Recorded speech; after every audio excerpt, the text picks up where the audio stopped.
50th episode, plus Andy Dooley. What? Welcome to the Joyous Expansion Podcast. I'm your host, Brett Dupree, scouring the globe to bring you stories of courage, passion, and resilience. If I could sum up this podcast into one word, I would use empathy. Now let's get inspired. Welcome to the Joyous Expansion Podcast. I am your host, Brett Dupree, and welcome to episode 50. Woohoo! 50th episode of Joyous Expansion. I am so happy and so pleased with myself. Yes, pat on my back, I did it. 50 episodes, 47 interviews, only 3 episodes without interviews. I have like 5 more interviews in the pipe. I have more interviews to record, so there'll at least be 60 or 70 more episodes of Joyous Expansion. I'm having a great time to celebrate. I'm having what I think is my most famous person. The other people who seem famous that I have interviewed, I don't know how famous they actually are. One person walked across a bunch of things and wrote books. He's cool. But this is Andy Dooley. He's also one of my mentors and friends, and I'm so pleased to be able to have him on my 50th. So it's even special in that regard. Actually, it's more special in that regard, having somebody who I've looked up to, who has been so kind to me, who has helped me with my speeches and all that fun things. So I'm really excited about this interview. It's fun. But first, I talk about what's going on in my life, because if I can't be vulnerable, how can I expect my guest to be? 50 episodes. I started this podcast last June, a year and a half ago almost, in a couple months. My goal was to hit 50 in June, but it is November now.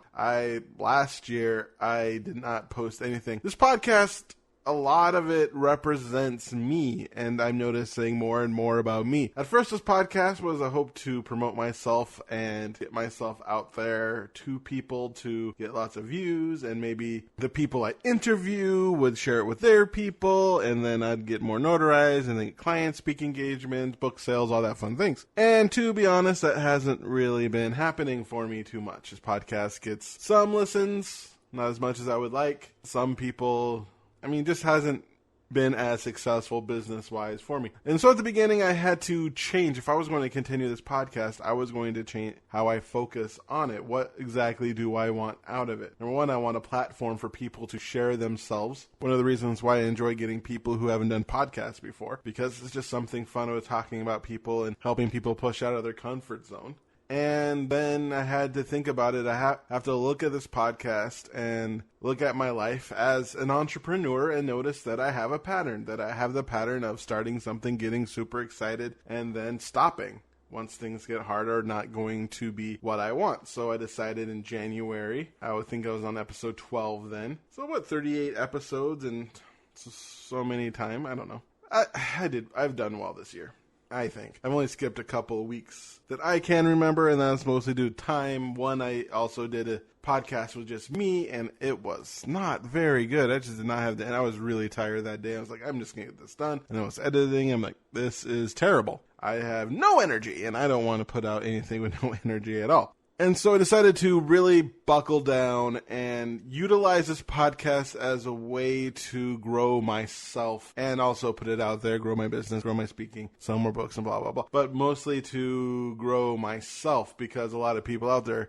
the way they become powerful or the way they become successful is consistent action. And that's one thing I haven't done. Haven't done the go out and do speaking engagements and only 0 people are there, and then do it again and 5 people come the next time, and then 2 people, then 4 people, and then 1 person, and that person wants their money back and complains. But you keep on going and keep on going until finally 3 years of practically nothing, bam, you're an overnight sensation. I generally quit after a few months of not getting the exact response that I want. And having this vision, some of it is getting too caught up into the plan your life aspect of the law of attraction, where I plan my life, and then it doesn't happen like I said, and then I'm like, oh, I don't want to do this anymore, and my life gets more difficult. I was unemployed for like a year. That is a long time. I could have been working on businesses, creating courses, going out there, trying my best, instead of I ate a lot of food and watched a lot of television on my couch. Yeah, I watched every episode of One Piece again. That's over like 500 episodes. And I was just sad and depressed. Also, when I first started this podcast, the first practically 19 of them. I didn't even send emails to the people. I would just tag them on Facebook, because most of them were my Facebook friends, with hoping they would see it. So I wouldn't actually email them. It was just something about putting it out there was scary. This entire point was scary. And that really made me notice about my anxieties and how my anxieties are holding me back from this business, from this desire to help people, to inspire people, and how much I love speaking, how much I love doing this, how much I love this aspect of myself. And then I let my anxieties stop me from continue to pursue it. When you're teaching people how to do that, you're not doing it yourself. Well, yeah. That explains probably a lot.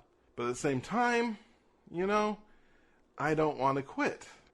And so I really started this podcast to prove to myself that I can do this. To prove to myself that I can keep on going. That's why this month, when I'm starting the Church of Awesome, I'm really going for it this month. And I'm proving it to myself that I can do it. And I'll start promoting it next month, or starting January, really promoting it. But I'm going to prove to myself that I can do it, that I can be consistent, that I can keep on going even if nobody shows up. As long as I show up, I will reap the benefits of keep on going and change my life for the best. And shine on, shine on, shine on. Because that is what life is all about, shining with your purpose. And the people who will find you will find your light. You just have to keep on shining. That's what it's like when you're in this type of business. You just got to shine your light, and you have to find the people who likes the light you shine. And if you just shine a little bit, and you might get lucky and shine it to the right people, and those people build, and you become an overnight success with this trying after a few months. But for a lot of people, you have to keep on shining. And you have to shine at different places at different times, so maybe those people will find you and really learn from you and get what you're getting and say, yeah, what you're providing is special. What you're providing is awesome. What you're providing is passion, is love. What you're providing serves. And the more you write, the more areas, the more books you write, the more YouTube videos you write, the more Facebook lives, the more you just shine your light, and you focus as well. You get better at shining your light. It's like at first you're kind of shining. Back in the day, there used to be like a projector. At first, you're shining your light at a projector, and that picture isn't focused. And the more you work on shining your light out in the world, the better you're at focusing and creating beautiful tapestries upon the wall. And that is what I'm doing with the Church of Awesome, and that is what I'm doing with this podcast. At the beginning, my questions were not very good. Now my questions are so much better. In fact, I've had multiple people since 40 on praise me for the type of questions that I asked them. And not only, some of them were even thankful for the questions that I asked for their own personal growth, because it made them think of their business in a certain way, or made them recognize how far they've come. So I've gotten to the point of not knowing what I'm doing and just kind of to asking questions that even help my guests. Oh man, so much fun. So a few things that are fun about my podcast. I start all my interviews with welcome to my podcast. It's a joke for myself because the first 5 episodes I haven't decided what to name my podcast yet. I didn't really want to call it the Joyous Expansion Podcast because I wanted to start moving away from Joyous Expansion. I wanted to call it the Empathy Podcast, or Entrepreneur Empathy Podcast is probably what I would call it now. Or Entrepreneurial Vulnerability Podcast, because it's just better on what I'm looking for. But Joyous Expansion is fine. I mean, that's my brand, I guess. Well, not I guess. I've been building it for 10 years. And yeah, and the Minute Motivation, that's been pretty fun. None of them has gone viral like I hoped, but I still think they're cool. I like having a little thing that makes my podcast special. And yeah, I love doing this. Every time I interview somebody, I get inspired. I can say there's only been a few interviews where I've not been the biggest fan, but some of them where I was during them thinking, I don't know if this is very good. And then I listened to it again and I'm like, what the heck was I thinking? This is awesome. They're really sharing themselves. This is exactly what you're looking for. I just must have been in a bad mood that morning, which is possible. A lot of times it's possible. And so almost every interview I'm really happy with. I'm thankful that I've done this. And speaking of thankful, let's finally bring up my interview with somebody who I am very thankful was able to give me the time to interview him. So Andy Dooley. is a YouTuber, comedian, story manifesting coach, author, speaker, artist, world traveler, and loves combining metaphysics and storytelling. His mission is to show people how to activate their full potential and become the heroes of their story. Since 2012, Andy has been coaching clients, giving workshops around the world on art and science of manifesting your dreams called vibration activation. I've been to a couple. They're amazing. After years of research and development, Andy has created the story manifestation method, which incorporates metaphysics, neuroscience, meditation, visualization, and a strategy for manifesting any dream. And now here is my interview with the Andy Dooley. Hello, Andy, and welcome to my podcast. Hello. Thanks. I'm super excited to have you on. I met you at your Infinite Possibilities Train the Trainer event. Seattle 2013, I think. Yeah, that was it. 6 years ago. Wow. That was a great event. I'm glad I met you, man. I am too. For the listeners at home, Andy's been kind of helping me, a little bit of a mentor for me, and so I'm super excited to have him on my 50th celebration. Woohoo, the big 5-0, Brett Dupree. So can you give people a little introduction to who you are, Mr. Dooley? My name is Andy Dooley, and I am a divine being of cosmic consciousness in a physical body. So how did you get started? It all started with a thought. And then the word was spoken, and Andy Dooley manifested upon Brett Dupree's Joyous Expansion 50th podcast. Man, congratulations. I remember when you were just toying with the idea, getting started, you joined the Daily Activation Club and you started doing your 15 minutes a day, and then bam, now you're on number 50. Okay, but back to me and how I got started. I got started actually, I've had many careers. I've worked on movie sets in Orlando. I've been a graphic designer in New York City at HBO. I had a t-shirt business with my mother and brother. And how I got started as like a speaker, author, life coach, that happened really. Toastmasters was the first. That's where I was standing in front of a group of people and I wanted to share some thoughts and ideas and stories that I thought could inspire, influence people to live their dreams or just be inspired or just laugh. It really started with Toastmasters, the speaking life coaching thing. Before you went to Toastmasters, how did you get into wanting to inspire people? Good question. Yeah. So I was doing improv comedy in Orlando, Florida at SAC Comedy Lab, SAK, SAC Comedy Lab. And I just loved the idea of getting on stage and improvising and telling stories and playing off my fellow improvisers and just kind of making it up as I went along. Being in the audience, watching other improvisers, it was so inspiring. They were telling stories and it was funny and it was just all spontaneously being created in the moment. That really started me like, well, I want to do that. And then so I started taking improv comedy classes and I totally sucked. And I just kept doing it. And eventually I finally got on stage and started performing with the Lab Rats. I was a Lab Rat. That's what they called us. We weren't the ensemble cast. We were the Wednesday night show. That's how it happened. And then my brother, Mike, had been doing Toastmasters and giving speeches. And then I saw him give a speech one day called Thoughts Become Things. And I was like, whoa, that was awesome. And he said, you should join Toastmasters. And I was like, I had done Toastmasters a while back and quit. But then I went back to it after seeing Mike speak. And I was like, okay, I got it now. I understand storytelling. I understand comedy. And now with Toastmasters, I had a structure so I could have a beginning, a middle, and an end and make a point. So now I was off and running.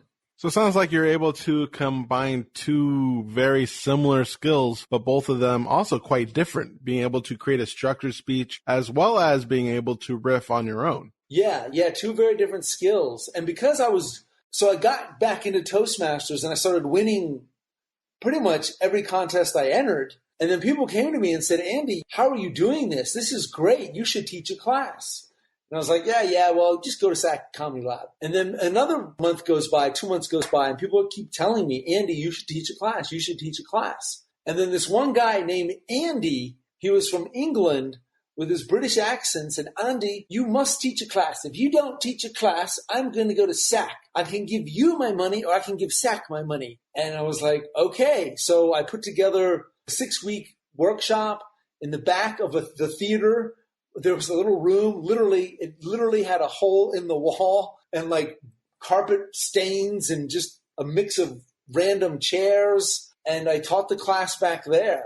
And it worked, and people loved it. And what I did, I combined some of the exercises and skills from improv comedy, but I modified them for someone who wants to be a speaker and a storyteller. So I help people get out of their own head, become more spontaneous, understand how to use exaggeration, understand how to do a 1-2 funny. That's how that started. And that's how I really got started teaching and coaching. So basically saying at that point, the coaching and teaching bug kind of bit you.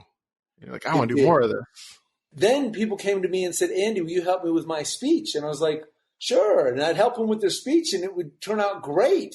And then this one professional guy showed up at my workshop. And at the end of my workshop, he's like, I want to hire you. I'm going to be back in Orlando in a week or two. My wife's at a conference. I want you to help me fix my speech. He was a professional speaker. And I remember at first I was thinking, oh, I can't help this guy. Like he's further along than I am. What am I going to do? And then I remember thinking, well, just say yes. And if you can't help him, then after the end of 2 hours, just say, well, sorry, I couldn't help you. I tried and you don't have to pay me anything. And so he came over to my house because I didn't know where to meet him. So I was like, well, just come to my house. He came to my house, and after 2 hours, his speech was 1,000 times better. I couldn't believe the stuff I came up with and the hooks and the story and some of the jokes. It was like, I was like, wow, I can do this. How long were you coaching people with speaking? Do you still do this today? Actually, one of my clients is a Toastmaster, and I am working with him on one of his speeches, and it's a blast. And so I did Toastmasters and speaking probably 3 years. I was on and off doing weekend workshops. I'd do a 1-day intensive, or I would do a 6-week workshop, and that was a blast. And then eventually my speaking career started to get momentum. And then I was doing spiritual comedy and touring around the country and then recording my audio programs and writing books. But all of this, because I know part of your show is sharing, the struggle. Because right now it's sounding like it's all been pretty easy. But let me tell you, man, I didn't know what I was doing. When I was teaching that first workshop, I didn't know what the hell I was doing. I was just putting together exercises and outlines and practicing what I would say and practicing, is this going to work? Is that going to work? I'm like, I don't know, just try it. And then I would do it and then people would love it. And, I was struggling to make ends meet. At that time, I wanted to become a speaker and an author, but I was nothing of the sort. I just kept showing up and speaking and going to Toastmasters, and opportunities just started to fall into my lap. And I was hungry. I would take anything and everything. I was also doing acting at the time. I had an agent sending me on auditions, most of which I didn't book. I didn't book probably 95% of the auditions I went on, but occasionally I would book an audition and do a TV commercial. Yeah, I had some struggles. There was a time back there in 2008 where I really hit rock bottom and was in debt and was struggling, was heartbroken, and I wanted to become the world champion of public speaking at Toastmasters, but I failed. I didn't, the judges, they were totally blind.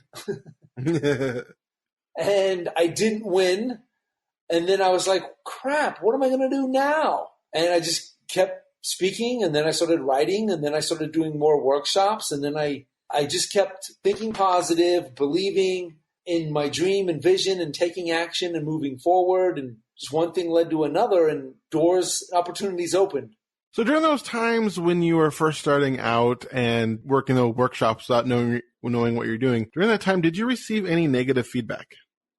Not really negative. More of it was more constructive. And I would ask people for feedback. I always had an evaluation form, and I'd ask people for testimonials. And because my workshops were I was teaching mainly Toastmasters. That was my main audience. And Toastmasters are so great, so they gave me feedback on what worked, what they liked, what they didn't like. That is, Toastmasters are extremely positive and helpful people. Yeah. It's such a One thing I love about Toastmasters is just a safe place to fail, honestly, or a safe place to make mistakes, and everyone's there to help build you up. Totally, man. I can't recommend Toastmasters enough. I did 4 years of it. I've literally recently been thinking I might join again because there's some good clubs here in Boulder, Colorado, and it's just that opportunity to work on new material, work on new stories, and help others on their journey. True. World champion Daryl LaCroix said the secret to becoming a good speaker is stage time, stage time, stage time. That's right. And all first great speakers were first bad speakers. Emerson said that, I think. So when you hit your rock bottom of debt and stuff, was there any point where you thought of giving this up, this speaking part, and just, I don't know, become a pharmacist or something? Ironically, I've always been fascinated by pharmacies. No, I did at times just think, when's it going to happen? When am I going to get my lucky break? And then I remember Darren LaCroix, actually, he was doing a workshop in Orlando with Craig Valentine, and he called me up and said, hey, can you come to my workshop and run the video camera in the back of the room, and I'll pay you? And I was like, hell yeah.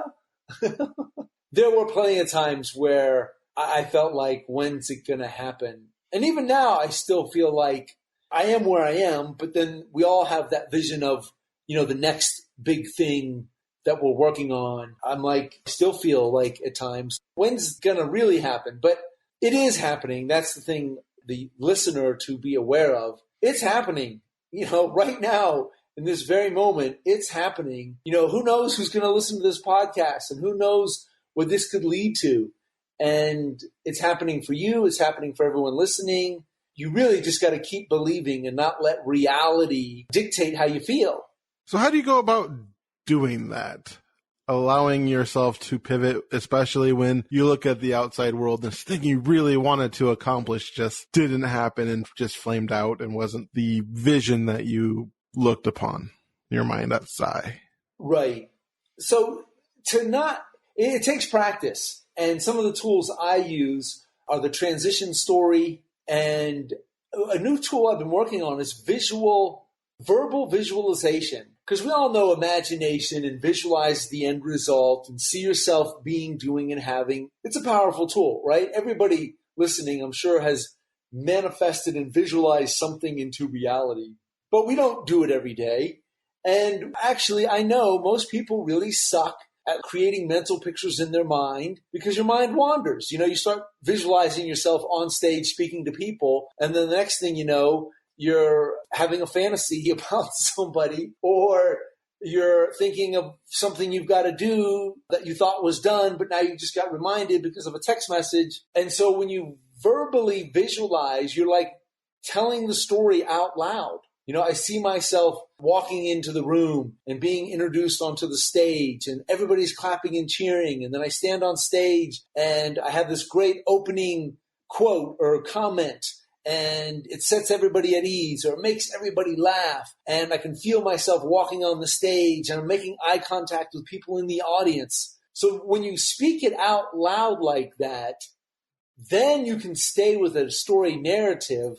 And the mind always creates pictures when you're speaking. Right now, what I just spoke to you verbally, you were starting to create pictures in your mind.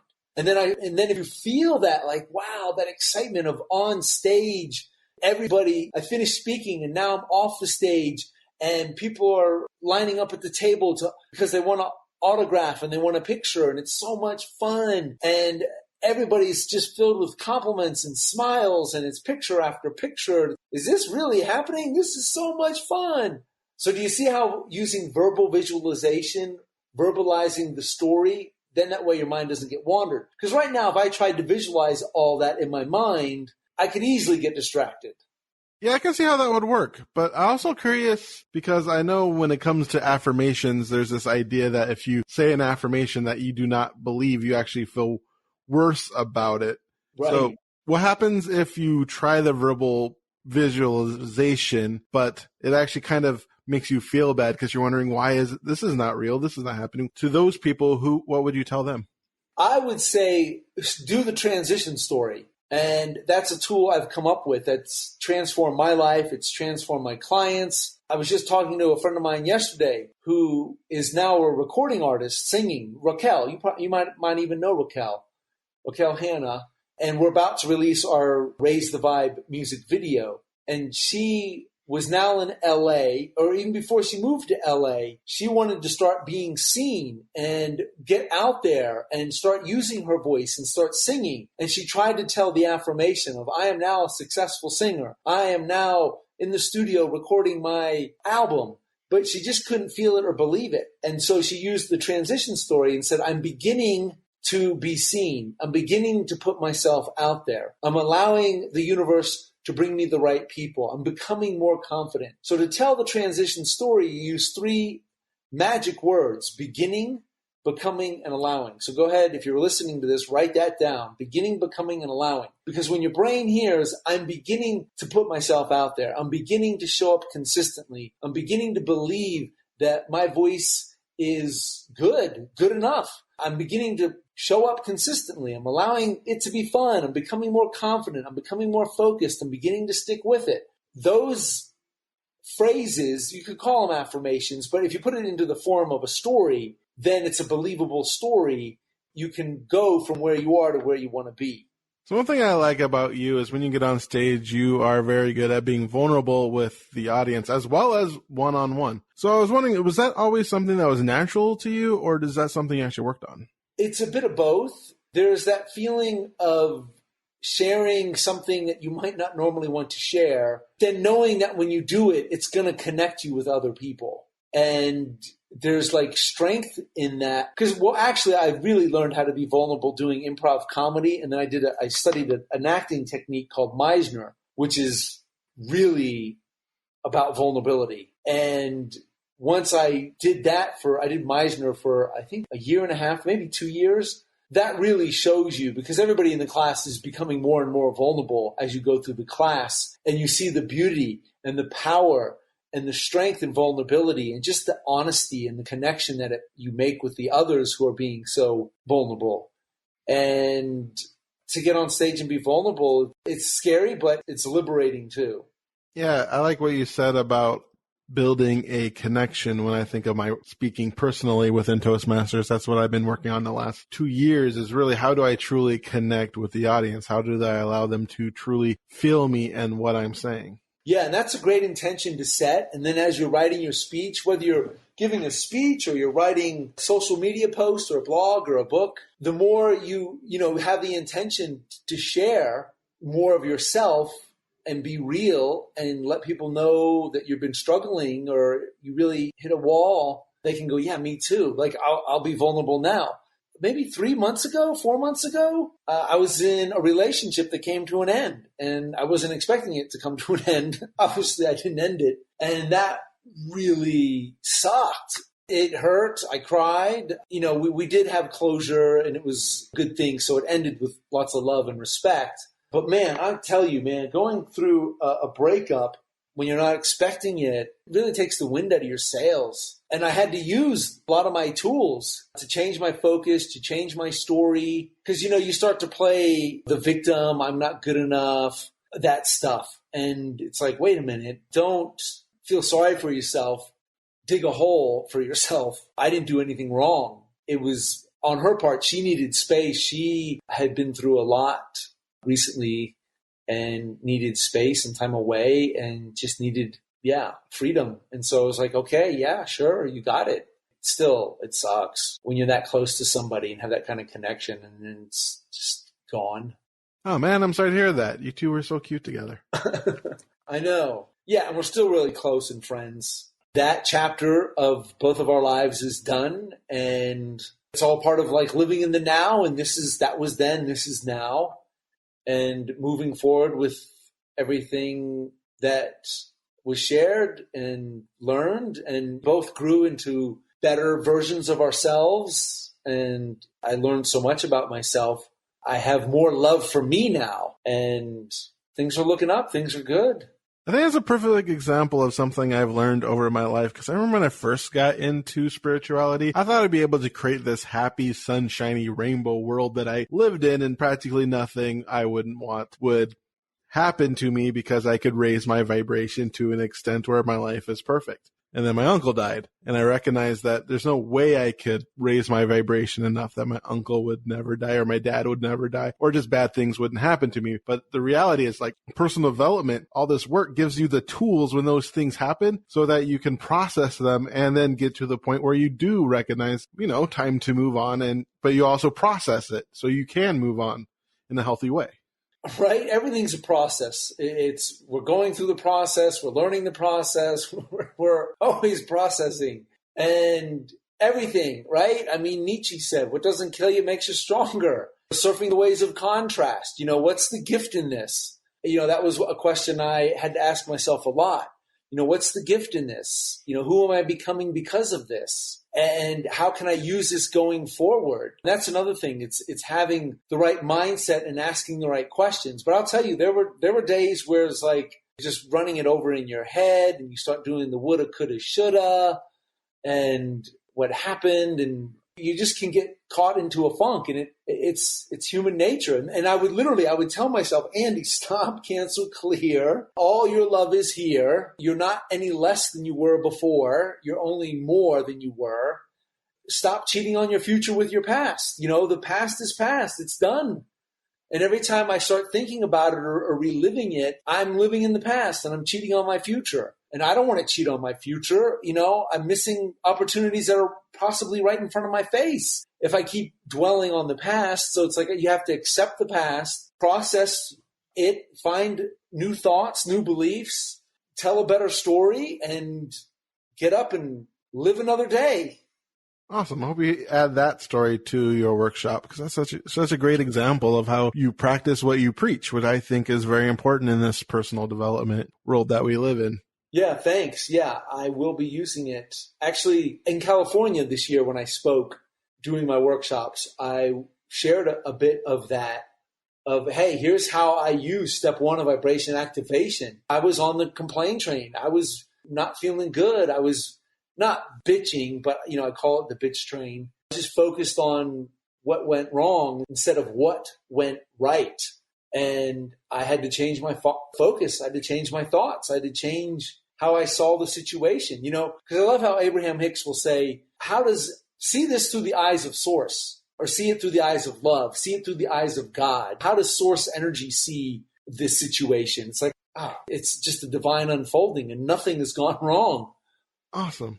During the times that you were practicing this, teaching people, do you have any fun success stories you'd like to share with us? Yeah. Success stories. Woo. Well, there's client success stories, where I'm working with a client who might be stuck or in a funk, whether it's relationships or career or finances, and to see them transform over 3 to 6 months of coaching is really just so rewarding. One of my clients a while back, she was dealing with perfectionism and dealing with rejection. She's had this kind of feeling her whole life that she doesn't fit in, she doesn't belong, and everybody's always rejecting her. And by using the transition story and starting to see that people aren't rejecting her, what was really happening was she was rejecting herself. And because she was rejecting herself and not fully accepting herself, then people just were mirroring that back to her. And when she started to really accept herself and no longer judge herself or criticize herself, the rejection out there started to disappear. And she started to finally let go of the whole, I got to be perfect to be successful. I got to be perfect to be accepted. I got to be perfect to be happy. So that's one story. Thank you for sharing that. Yeah, there's so many little stories and snippets of how, just even this summer, going out and speaking and doing workshops, I had more participants than I've had in recent years. And that was all because of retelling a story, reworking the material, having a better video, better website, and all that was just because of having a positive attitude of there are people out there and I want to reach them. They're going to show up and I'm going to rock it. Awesome. Thank you for sharing that. What do you like best about being a public speaker? I am a unique breed because I know most people really, really do not like public speaking. Even people who are good at it, like my brother Mike, he's great at speaking, but he still gets nervous and his confidence can sometimes be low. And I just love that opportunity to be on the stage and share a story and move people emotionally and make a point and say something that I've really practiced writing or saying or speaking that I really believe can make a difference. I remember in Toastmasters, they call it, the privilege of the platform. And if you're going to get up there and speak, it's a privilege, it's an honor. And you want to serve your audience to the highest level that you can. And I just love being on stage. And I think, if we're going to get astrological sign, part of me that's really strong is Leo. I have Leo moon or something. And I'm not a Leo, but I have a lot of Leo in me. And Leos love the spotlight. They love to be the center of attention. Now, I'm not going around always trying to be the center of attention, but when it's time to speak and it's standing in front of an audience, it feels like I'm home. This is where I belong. Thank you for sharing. So we're getting to the end of our time together, and one thing I like to ask my guests is to give a 1 minute of motivation. You can think of this as, but don't please do this, as you have a time machine and you're traveling back to your 8-year-old self, and you want to convey what your 8-year-old self needs to do to live an amazing life, but unfortunately you only have a minute before you're taken back into the future, or back to the future, right? Or the present. Or you can think of it as taking your entire life's message and condensing it down to a minute. Okay, so I have a minute to talk to my 8-year-old self. This is great. But do it in a sense you're talking to the audience. Okay. So I put this on Instagram. One of the major secrets in life, young Andy Dooley, is to really follow your bliss. Joseph Campbell nailed it. And don't get caught up in what other people are thinking or saying or doing. Know that inside of you are all the answers and solutions to your problems. To make yourself the priority in life. And if you make your alignment and your love and what you do the priority, then you will serve mankind. You will be in alignment, and anybody and everybody who comes into contact with you will be left better. And those people that can't hear you or see you won't even be in your vicinity. So don't worry about other people. Follow your heart, listen to your heart, take care of yourself, take care of those you love, and just live your life to the fullest. Follow your heart, follow your dreams, and remember these 4 words because it's the secret formula to living the life of your dreams. Feeling first, manifestation second. You got to feel it, and then the manifestation has to happen because it is the law. Woohoo! Thank you so much for sharing, Andy, and thank you so much for giving yourself your story of how you got put into public speaking, mostly by trying it out and from acting and noticing that you love it, that you're home, and being able to take something that you enjoy and be able to build a career out of it where you get to help people. But not only that, you also showed that you can suffer setbacks in your life, but to utilize the tools that are given to you that you teach to be able to change that. So thank you so much for being part of my 50th celebration. Thank you so much for your contribution to this world. And thank you so much for being on my podcast. Thank you, Brett Dupree. I love you, man. Woohoo! Big 5-0. Congratulations. Love you too, my friend. May your day be special. Thank you.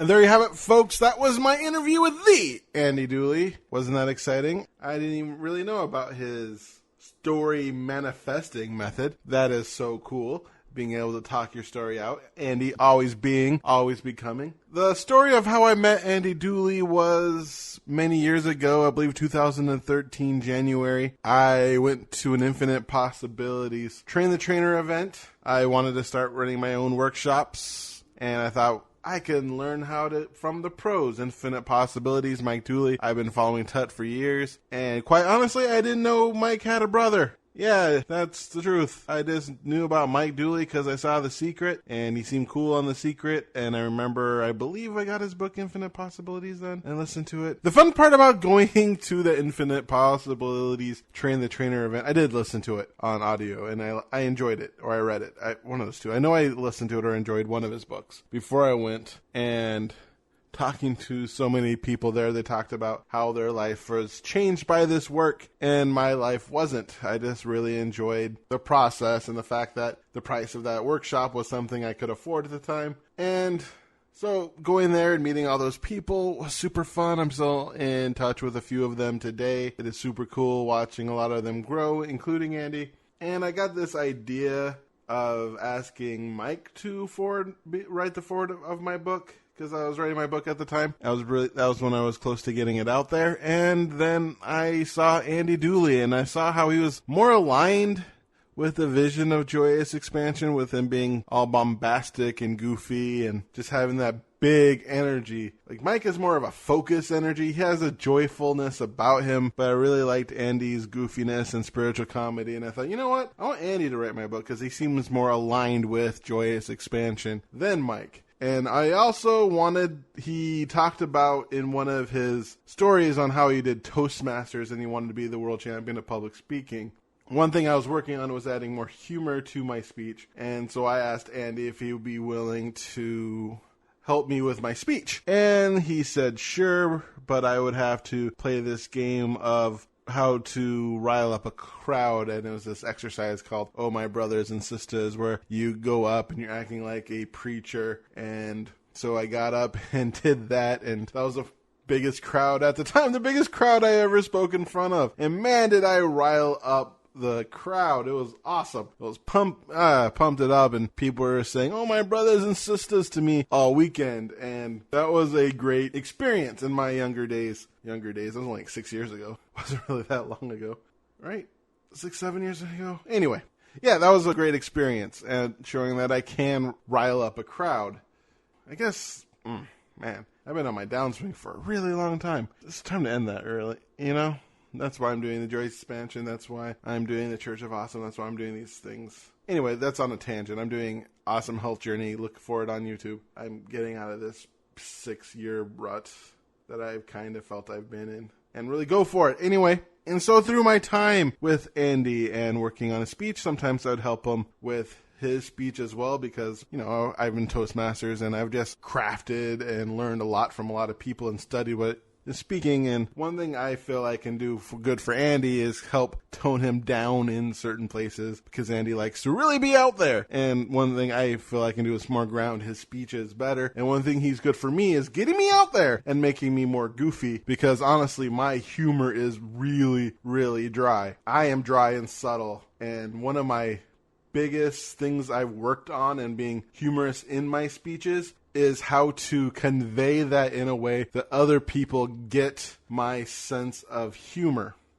And so utilizing what Andy says and then combining it with mine has always created a much better speech. And so knowing Andy has been a blessing in my life, and I truly believe if you were to get to know Andy, he would be a blessing in yours as well. I very much enjoyed his interview, his sharing of his struggles, of him failing. He tried many businesses that have failed, and he's still working on being bigger and getting himself out there to the point where I know he wants to be, you know, really, really big and out there, and I know he will get it someday, and he's already doing great, and I know he's just going to continue to rise and rise and rise, because his light shines bright. And so if you want to work with Andy yourself, contrary to popular belief, life doesn't happen to you, it happens through you. Coaching with Andy is an opportunity to discover the authentic you, getting rid of your limiting beliefs and bogus story. It's an invitation to decide what your life is going to be about and who you need to become to manifest your epic adventure. Working with Andy, you will discover your unique gifts you can bring to the world and prosper. He will personally walk you through his story manifesting method, where you'll learn exactly how to become the hero of your journey, and he'll give you the tools to overcome the obstacles and turn them into opportunities. The results will blow you away. So if you're interested in working with Andy Dooley, go to andydooley.com, ANDYDOOLEY. There you can get his free gifts, get your free gift, free book, Discover the 13 Biggest Mistakes on Manifesting and How to Fix Them. And there you have it, folks. Episode 50. You can't see me now, but I'm dancing. 50-50 dancing. 50 dancing. I did it. Oh, it just felt like my heart grew 10 times that day. It wasn't the Grinch before, but that's just such a good metaphor. Thank you so much for listening to my 50th podcast. So exciting. I love you so much for all who've been on part of this journey, all who've discovered me on this journey, all who listen to this podcast, all who listen to any of this podcast but are not listening to this podcast will never hear me say I love you. But just know that I do. And that my heart sends out to you. If you want to email me, you may email me at BRE2TSDUPR2Es at joyousexpansion.com. You can see me at joyousexpansion.com, Instagram at joyousexpansion, Twitter joyousexpansion, Facebook increase your joy. That's bad SEO there. You can buy my book, Joyous Expansion. It's available at Amazon and Barnes & Nobles and wherever books are sold. And once again, I'm Brett Dupree, the champion of authentic joy, your Joyous Expansion life coach, the catalyst of transformation for the Church of Awesome. Go to thechurchofawesome.com for more information on that. If you like this, of course, like, subscribe, leave a review, whatever, share, whatever you can do to get it out there. I would appreciate you. I love you forever. And once again, I remind you to be love, to be joy, and to be awesome. Now play that jingle. JoyousExpansion.com. JoyousExpansion.com. Come and say hello to Brett Dupree. He is an inspirational life coach, good for you and good for me. He turned my life from grey to blue. I'm sure he'll do the same for you. Get in touch and you'll see your life will change dramatically. JoyousExpansion.com. JoyousExpansion.com. Yeah.